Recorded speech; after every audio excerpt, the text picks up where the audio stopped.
Para sa taong 2022, may mga nawala, mayroon ding nadagdag. May nanatili, marami ding nabago. May natutunan, merong kinakailangang kalimutan.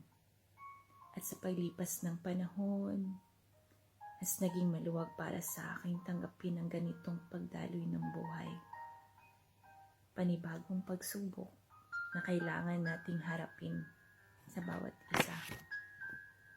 Dahil naniniwala akong may mabuting dahilan at magandang kinahihinatnan ang lahat ng mga bagay.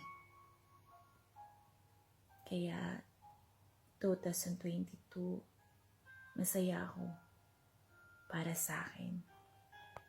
Salamat. Naging bahagi ka ng buhay ko sa taong ito. At handa na ako para sa panibagong taon. Para harapin ang panibagong hamon. Kaya, welcome 2023 na masasabi ko sa sarili ko na I am strong enough. Kaya, masaya ako.